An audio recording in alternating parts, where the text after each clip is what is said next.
ये unforgettable love of my का chapter 14 है, जिसमें वो लड़का फेफे की कमर पकड़ने की कोशिश करता है और उससे कहता है हाँ मैं तुम्हारी मदद करूंगा। तो फेफे पीछे हटती है और उससे कहती है ये तुम क्या कर रहे हो। तो वो लड़का फेफे से कहता है हाँ शाओवाई, मैं बस तुम्हें दिलासा देने की कोशिश कर रहा हूँ, मुझे यहाँ से ट्रेन की टिकट आसानी से मिल जाएगी, मैं तुम्हारी वहाँ जाने में मदद करूंगा। तो फेफे उस लड़के की ये बात सुनकर सोचने लगती है, मुझे लगा नहीं था कि ये आदमी इस तरह का इंसान निकलेगा, मुझे इससे थोड़ा सावधान रहना होगा। और तभी वो लड़का एक टिकट ले आता है और फेफे को दिखाते हुए कहता है शाओवाई मैंने टिकट खरीद लिया है। तो फेफे उससे कहती है थैंक यू सो मच। वो टिकट उससे लेने लगती है तो वो लड़का अपना हाथ पीछे कर लेता है और फिर उससे कहता है शाओवाई मैंने टिकट खरीद ली है, क्या तुम्हें नहीं लगता कि हमें कुछ मजेदार करना चाहिए। मतलब उस लड़के की नीयत खराब थी। और फिर फेफे से कहता है अगर तुम्हें अब भी समझ नहीं आया तो मैं तुम्हें बताता हूँ, हम हमारे दोनों के लिए एक कमरा ले लेते हैं और बैठकर खाना खाते हैं, अभी भी 1 घंटा बाकी है। तो सैन फेफे उस लड़के को फेक स्माइल देते हुए उससे कहती है हाँ आप ठीक कह रहे हैं, खाने के लिए कोई जगह तो होनी ही चाहिए ना। और फिर सोचने लगती है अब मेरे पास कोई भी रास्ता नहीं है, इसके पास टिकट है जिससे मैं घर जा सकती हूँ,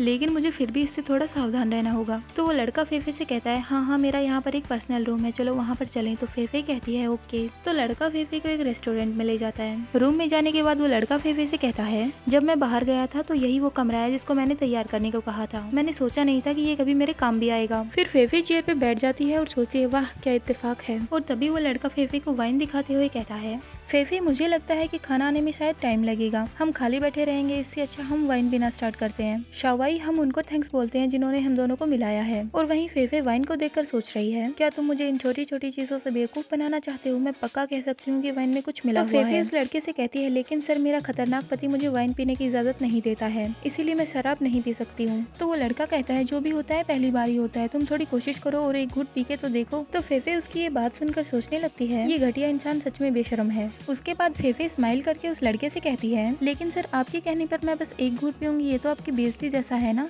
आप एक अच्छे और ईमानदार इंसान लगते हैं, तो आप मेरा गिलास भी क्यों नहीं पी लेते।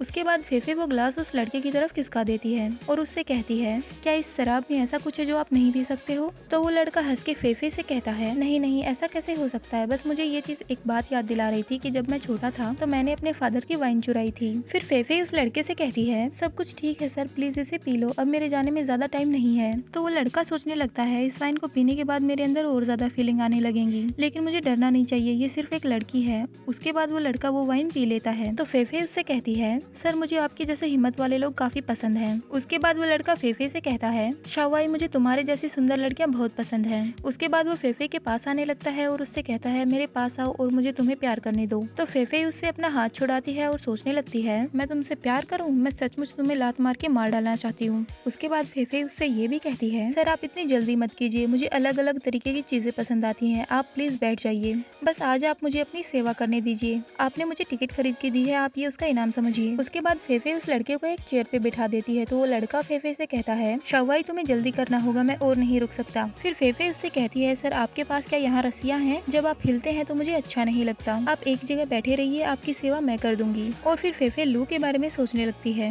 मुझे इस चीज को करते हुए लू की याद कैसे आ रही है। और तभी वो लड़का फेफे से कहने लगता है रस्सी बाथरूम में है, जल्दी करो, मैं अब और कंट्रोल नहीं कर सकता हूँ।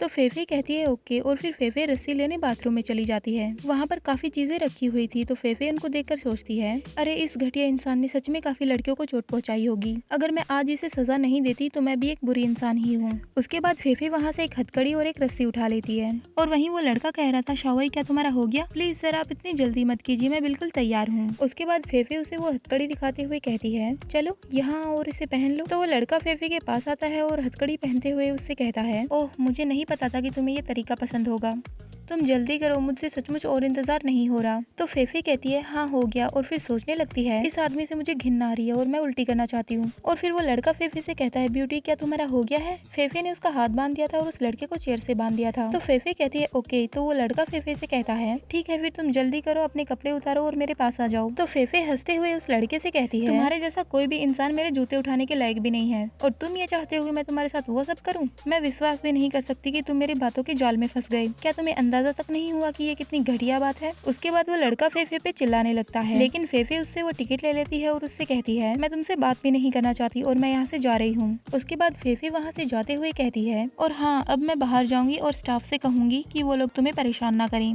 तुम यहाँ पर अकेले बैठ के मजे लो। बिच अच्छा होगा कि मैं तुम्हें ढूंढ ना पाऊँ, नहीं तो मैं तुम्हें छोड़ूंगा नहीं। उसके बाद फेफे उससे कहती है बकवास मत करो, तुम जैसे लोग जीने के लायक ही नहीं है, तुम एक बेकार हो। और फिर फेफे रूम के बाहर डू नॉट डिस्टर्ब लगा के वहाँ से चली जाती है।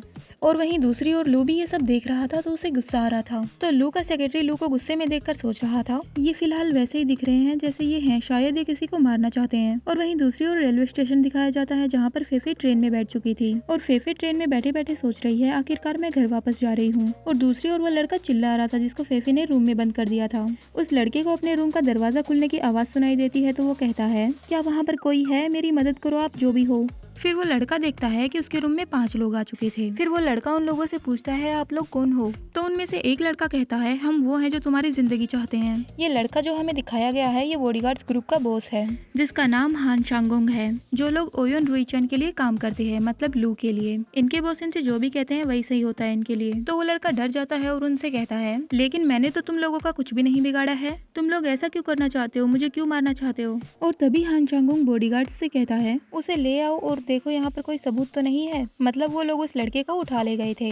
अब हमें लू का सेक्रेटरी दिखाते हैं जो लू से कह रहा है यंग मास्टर हम उस लड़के को ले आए हैं। उस लड़के की आंखों में पट्टी और मुंह में कपड़ा ठूस रखा था। वो लोग उसे लू के पास लाने के बाद उसकी आंखों की पट्टी हटा देते हैं। वो लड़का काफी डरा हुआ था तो उनसे कहने लगता है तुम लोग कौन हो, क्या तुम लोगों को पैसे चाहिए, मेरे पास काफी पैसे हैं, अगर तुम लोग मुझे जाने दोगे तो मैं तुम्हें अपने सारे पैसे दे दूंगा। लू उसकी बातों पर ध्यान नहीं देता और अपने सेक्रेटरी से कहता है क्या ये वही है। तो सेक्रेटरी कहता है यस मास्टर, इसके अलावा इसके कमरे में ये कैमरा भी मिला है। फिर लू उस कैमरे में वो वीडियो देखने लगता है जहाँ पर फेफे उस लड़के से कह रही थी बैठ जाओ, तुमने मुझे टिकट दिलाई है, मैं आज तुम्हारी सेवा करूंगी। उसके बाद लू सोचने लगता है उस लड़की ने दूसरों से सच में इतने बेशरम शब्द कहे, चाहे ये सब नकली हो या एक्टिंग हो, लेकिन मैं उसे ऐसी चीजें बोलने की इजाजत नहीं देता हूँ, किसी से भी नहीं। उसके बाद लू गुस्से में वो कैमरा फेंक देता है और वो लड़का ये चीज देखकर और डर जाता है। फिर लू उस लड़के से कहता है तुमने ये काफी अच्छे से किया है। और फिर लू वापस हेलीकॉप्टर में जाने लगता है और कहता है शार्क्स को खाना खिलाने के लिए इसे समंदर में फेंक दो। और वहीं वो लड़का पीछे से चिल्ला रहा होता है नहीं बॉस प्लीज मुझे छोड़ दो।